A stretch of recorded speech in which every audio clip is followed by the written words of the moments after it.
जय गुरुदेव, जय महाकाली। आप सभी साधकों का जय महाकाली साबर मंत्र विज्ञान के आपके अपने इस चैनल पर स्वागत है। बहुत से लोग साधना आदि करना चाहते हैं, लेकिन समय का अभाव है या किसी भी कारणवश नहीं कर पाते या अनुष्ठान लंबा नहीं कर पाते। दैनिक पूजन में कैसे भैरव जी की कृपा प्राप्त करें? तो देखो, आज एक साधना प्रयोग दे रहे हैं, उसको आप दैनिक में भी कर सकते हैं।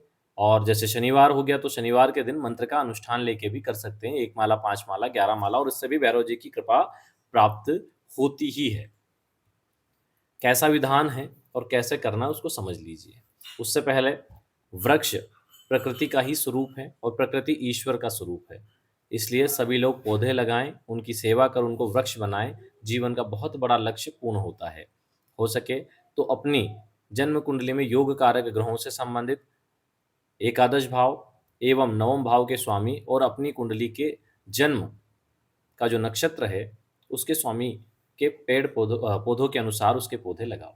तो जैसे जैसे वे बड़े होंगे वैसे वैसे जीवन में तरक्की होगी और पर्यावरण भी सुधरेगा। चलिए विषय वस्तु पर।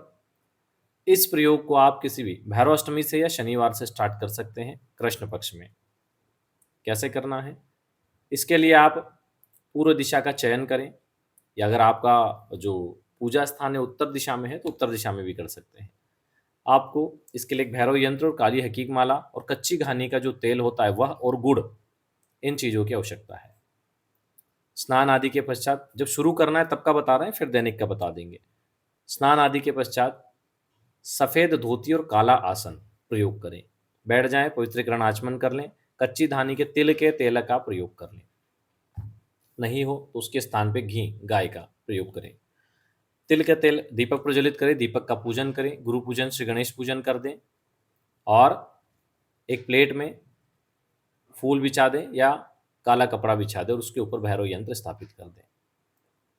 उसके बाद हाथ में जल लेके संकल्प लें कि मैं अमुक नाम अमुक गोत्र एक दिवसीय भैरव साधना करने जा रहा हूँ। भगवान भैरव आज्ञा और आशीर्वाद प्रदान करें। कोई संकल्प इच्छा पूर्ति का इसमें नहीं लेना है। और उसके बाद में स्नान करवाएं यंत्र का पूजन करें और पूजन करने के पश्चात माला का पूजन करें। माला को स्नान करवाने की आवश्यकता नहीं है अगर माला प्राण प्रतिष्ठित है। और पूजन के बाद में गुड़ का भोग लगाएं। गुड़ का भोग लगाएं, जो भोग लगेगा वो आपको नहीं खाना, वो विसर्जित कर देना है। या छोटे जो बच्चे होते हैं उनको आप खिला सकते हैं 8 साल तक के, या फिर इसको विसर्जित कर दें नदी तालाब में। ठीक है, विसर्जित कर दें, ज़्यादा अच्छा है। आजकल किसी को प्रसाद आदि खिलाना भी बहुत वो हो गया है, लोग गलत समझ लेते हैं, इसलिए विसर्जित करना ज़्यादा बेहतर होता है। उसके बाद में आप 1 माला गणेश मंत्र, 4 माला गुरु मंत्र कर लें और जो मंत्र दिया है 11 माला इसकी जप कर लें। इस प्रकार ये आपका एक दिवसीय कार्य सिद्ध होता है। मंत्र जप के बाद में क्षमा प्रार्थना करें, हाथ में जल लें कि हे भैरव भगवान, हमने जो मंत्र जप किया है आपको अर्पण करते हैं बोल के छोड़ दें। उनके सामने जल छोड़ दें, यंत्र के सामने, यंत्र के ऊपर नहीं छोड़ना। तो उसके बाद आसन के नीचे थोड़ा जल लगाएं, अपनी अनामिका और मध्यमा उंगली से उस जल को आंखों को लगाएं, 4 बार मस्तक को लगा के बोलें शक्राय वशट। इस प्रकार आपका एक दिवसीय जो पूजन है, जो यंत्र स्थापना है वो पूर्ण हो जाती है। यंत्र और माला इसमें प्राण प्रतिष्ठित होना, इसका ध्यान रखें। अब सफ़ेद धोती और काला आसन, ये भी ध्यान रखें। अब क्या करना है आपको? दैनिक पूजन में बस आप 1 माला जप करें। आपकी जो भी इच्छा हो आप उनसे दोहरा दें, भैरव जी के सामने दोहरा दें और 1 माला जप करें। वैसे आप चाहें तो 5 माला 11 माला कर सकते हैं, लेकिन मंत्र बड़ा है। प्रोसेस यही रहेगी, प्रतिदिन मंत्र जप अर्पण करना है, भैरव जी को समर्पित कर देना है, गुड़ का भोग लगाना है। तो इस प्रकार आपको यह साधना करनी है। यह दैनिक में आ जाएगी। जब आपको लगे कि मुझे एक दिवसीय अनुष्ठान करना है तो उस दिन एक समय भोजन करें बिना लहसुन प्याज का और ब्रह्मचर्य का पालन रखें। जमीन पे शयन कर ले बिछौना करके, दैनिक में करने की आवश्यकता नहीं है।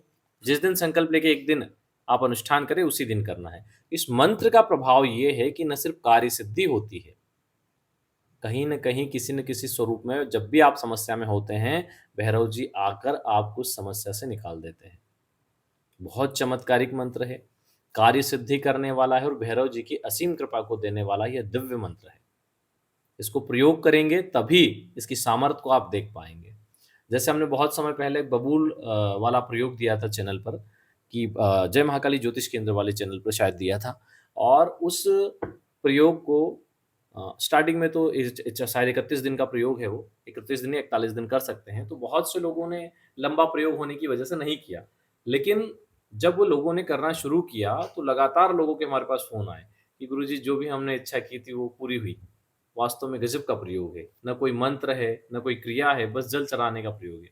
हाँ, उसमें एक चीज़ है कि 41 दिन तक आपको ब्रह्मचर्य का पालन करना और बिछौना लगा के ज़मीन पे शयन करना है। इतनी चीज़ का ध्यान रख लें, तो वो कार्य सिद्ध कर देता है। उसमें आपको 1 टाइम भोजन करने की भी आवश्यकता नहीं, 2 टाइम भोजन कर सकते हो। तो जिन्होंने किया उनको बहुत अच्छा रिज़ल्ट आया। तो साधना के कुछ प्रयोग ऐसे विशिष्ट होते हैं, जो पेड़-पौधों के माध्यम से काम करते हैं। वनस्पति तंत्र अपने आप में बहुत प्रभावी तंत्र है। बड़ी-बड़ी तांत्रिक क्रियाओं को हटाने के लिए वनस्पति तंत्र का प्रयोग किया जाता है। तो इसीलिए कभी भी कोई प्रयोग छोटा नहीं समझना चाहिए। जब तक हम उसका प्रयोग नहीं करेंगे, हम समझ ही नहीं पाएँगे उसका प्रभाव क्या है। चलिए आज के लिए इतना ही। जो लोग अपना कुंडली विश्लेषण या ऑरा स्कैनिंग करवाना चाहते हैं, नीचे नंबर दिया गया है, उस पे संपर्क कर सकते हैं। आज के लिए इतना ही। जय गुरुदेव, जय महाकाली।